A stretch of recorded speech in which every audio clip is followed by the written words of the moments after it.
Multiple times. Gotcha. Both of you have.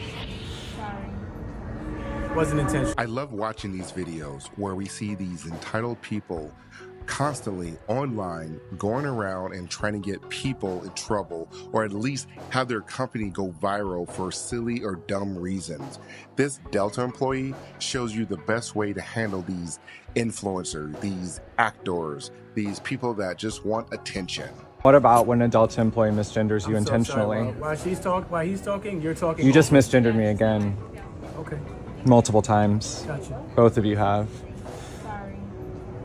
Wasn't intentional, but if you want to take it personal, that's also. Well, she did do it intentionally twice. You're talking to me too. You said she and then you said he.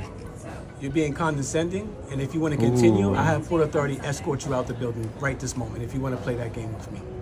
Okay. Would you like to continue 3 days before Christmas? I really don't mind. I'm good. I'll just put this on.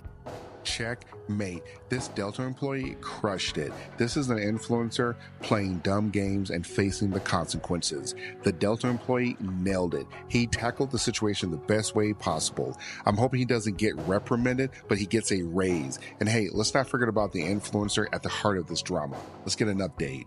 We have a Pronoun police update. A lot more just got uncovered about the person who tried to cancel this Delta employee for misgendering. You just misgendered me again. It turns out that obnoxious person is actually a famous actor. The name of the now full-time Pronoun officer is Tommy Dorfman. Tommy is best known for his role in 13 Reasons Why as Ryan Shaver. But then Tommy decided he wanted to be called a she, which then began a long journey for Tommy. Someone tell me how I went from being a straight boy to a gay boy to a non-binary person to a trans straight woman, I thought, to I guess I am a trans lesbian.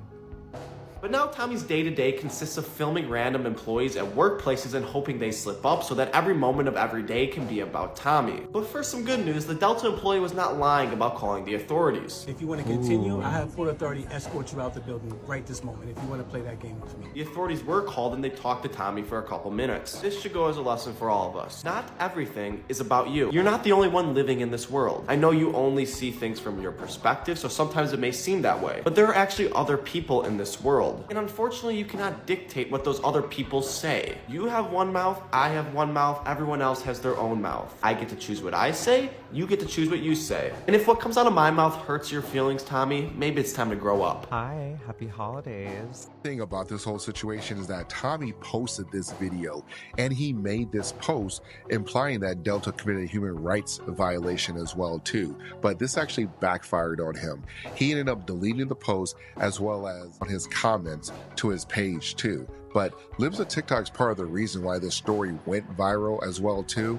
And you had more people upset with Libs of TikTok than you did with Tommy trying to get an employee fired over misgendering.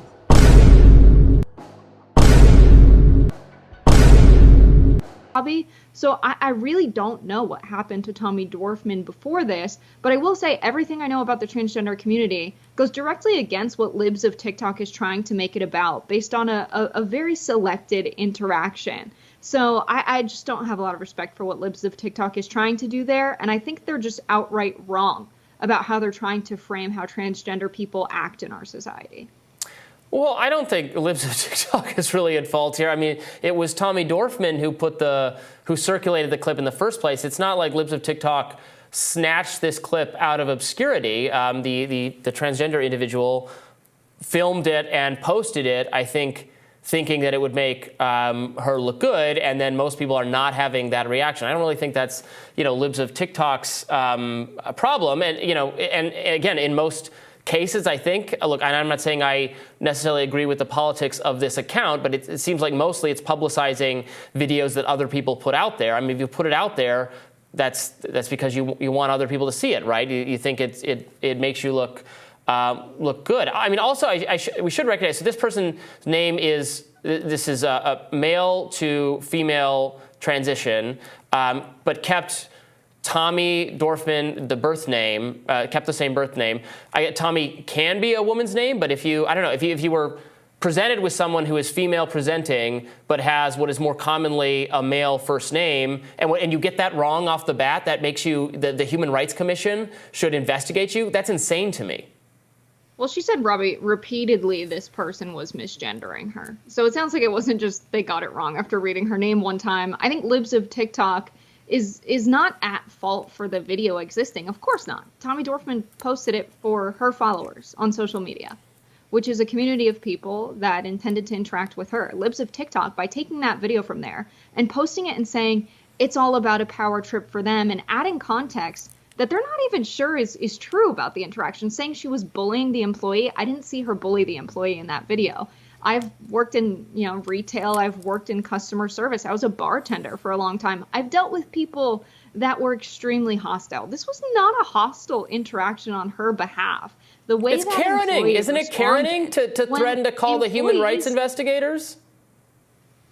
I don't think she called in human rights investigators. I think she just called it a human rights violation to repeatedly misgender someone. It's a hate crime. But I think gender violence also is a hate crime according to the United Nations. So I think when you see that employee reacting so aggressively to this person that came up and said, she misgendered me multiple times, like I want something done about this, instead of saying, all right, I'm going to call my higher ups. Instead, he decided to have that confrontation. And most employees are given a directive not to have confrontations with customers. And so he made a deliberate decision to do that. I'm kind of more disgusted by the employee, not just reacting in a basic human manner, like you've clearly been upset. This offended you. I'm sorry this happened. I'm going to call my higher ups because this is clearly not my job as a desk agent. Like there was a better way to handle this. Yeah, well, again, we only got to see a brief clip of it, so I don't know how it was handled in the footage we didn't see, but we debate, you decide. Let us know what you thought. Wow, that's the type of mental gymnastics you have to do to defend Tommy.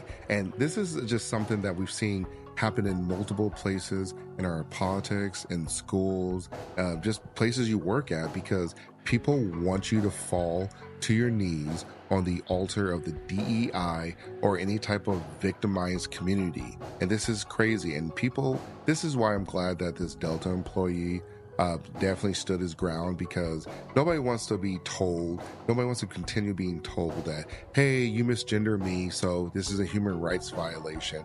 Get the hell out of here. This is just insane. And I'm glad we have video footage of it. And I'm glad Libs of TikTok covered the story as well, too.